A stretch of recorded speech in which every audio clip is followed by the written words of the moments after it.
And glad to catch up with you, Coach, and to reflect, to recap. It's interesting the parallels right now on the men's and women's side. In talking to Coach Beeline after the last few games, he talked about them being growth experiences, even though they were defeats.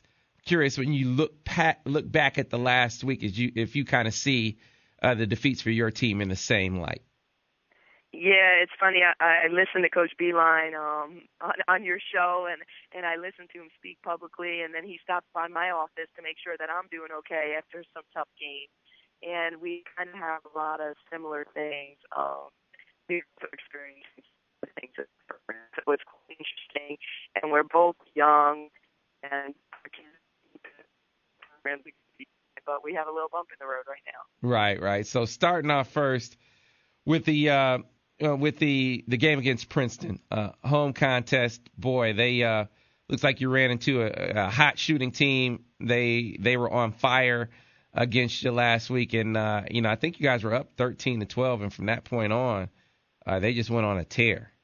Yeah, Princeton was incredible that day. I mean, they shot the basketball exceptionally well, whether it was in transition pull-up threes, going to the basket, executing their half-court offense. We tried to change defenses. We tried to change matchups, and we really couldn't stop them. They are playing exceptionally well. They're still undefeated team. They're going to be a ranked team. They're a very, very experienced. It's funny, their coach came up to me before the game, and I know her a little bit, and she was saying, I've watched your team a lot, and, my team was similar a couple of years ago, but now my kids are juniors and seniors, and they really have a great understanding. So experience means so much. It's always talking to coaches when you're in a game and things really start to go awry, things start to go bad.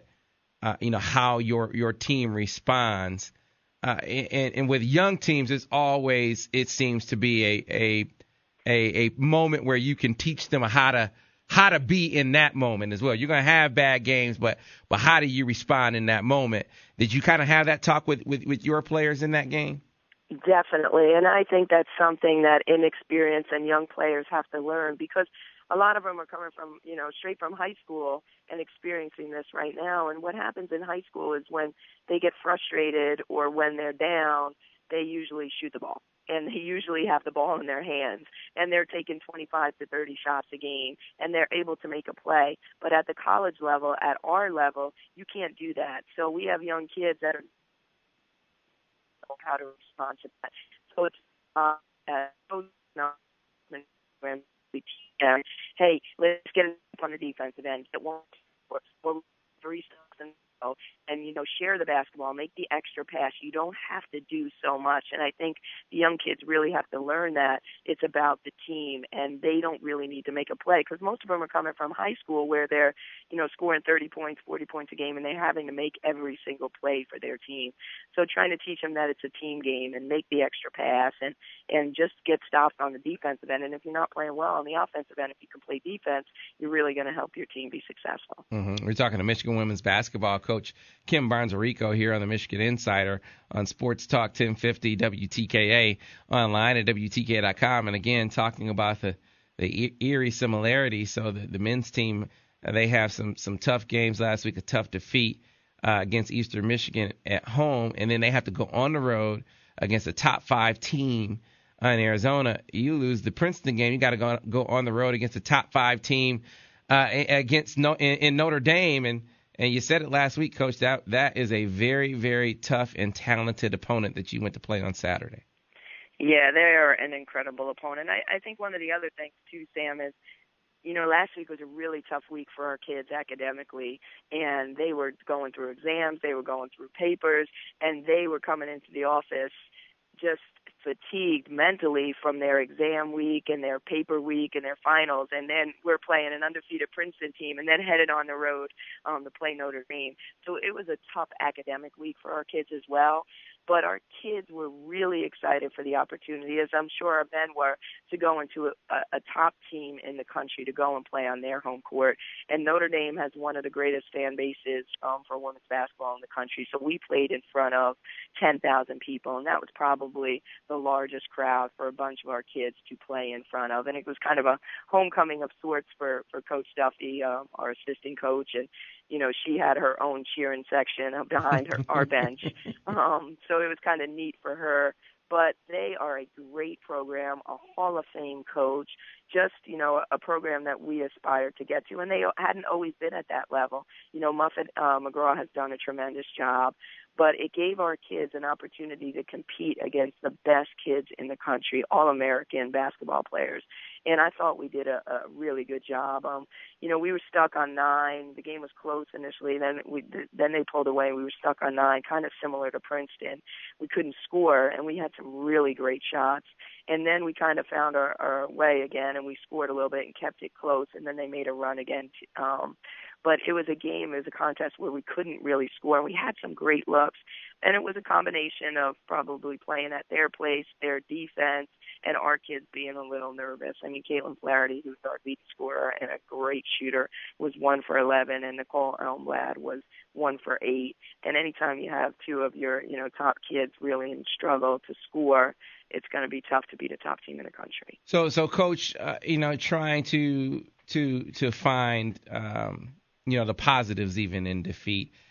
First, Saisha this looks like her best game in a few games, 17 points and 11 boards. I'm curious, what you saw from her other than the obvious that she looked like she was performing better. What went into that? And then the other thing, coming from the Princeton game where, your team got down and didn't necessarily respond the way that you wanted them to, did you see an improvement in that regard versus Notre Dame, where obviously you got down, but, defensively you held them to one of their lowest point totals of the season?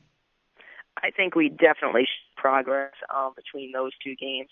I think Princeton really hit us hard at first, and like you said, we weren't sure how to respond, and you need to experience that kind of before you figure it out. And after the Princeton game, we knew that we had to turn it up and we had to fight harder. We needed to compete. We needed to have a certain toughness about us. And when things weren't going our way and we were facing adversity, we needed to continue to fight back and not fold. And that's when we talked about your character, and that's when your true character is shown. And I think we really did that in the Notre Dame game. I was proud of our effort. Obviously, we need to get better, and we're not as talented as them at this point in time. But we did not fold. We did not quit. Saisha was incredible. She had an incredible motor. It was the first time since I've been coaching her. Late in the game, she had to come out because she was cramping. So I kind of challenged her and told her that she's probably not working hard enough, or she's basically getting cramped now, because that was the hardest I have ever seen her play. She just turned it up, and she was a monster. And their coach had commented after the game as well with how impressed she was with Saisha and what she was able to do. But overall, our team defended much better. We scrapped, we clawed, we forced a bunch of turnovers. Jewel Lloyd, who was coming off a 41-point performance, was defended by Nicole Elmblad. And Nicole, we said she had a tough scoring day, but she held this young lady probably to one of her lowest outputs in her college career. So she did a tremendous job on her, and I'm not sure if anybody else could have done that or if anybody has done that so far this year. So she really locked in and defended. So there were definitely positive steps, and I think our kids know now, okay, this is a top team in the country. This is what, we aspire to be. This is what we need to do to get here. And it was a great experience for them to play against them on their home court. Yeah, she had Jewel Lloyd had 14 points in the game, so she was held far below the 41-point effort that you said she had the other day. All right, so Coach, you move on. You put those behind you. It's 8:15 on a Tuesday, and we're talking to Michigan women's basketball coach Kim Barnes-Arico. You got Canisius on Friday. So that's what Canisius brings to the table. Well, they're a tough team. They're a scrappy team. They've had some really good wins. I think anytime somebody comes to play at Michigan, they're going to bring their best game. And I think right now it's kind of all about us. And, like I said, I've listened to Coach Beeline and watched their practices the last couple of days, and it's very similar. We have to get back to doing things the Michigan way, and we have to executing the offensive end. Hard.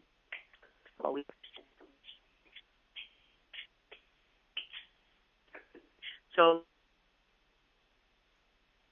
Well, Coach, we have been battling cell hell with you for most of the interview. So here's what I'll do, because we just lost you completely.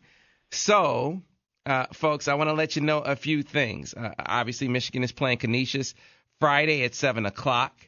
Monday against EMU, they're having Kids Day. So the cheer and dance teams are helping out, teaching some dance things prior to the game.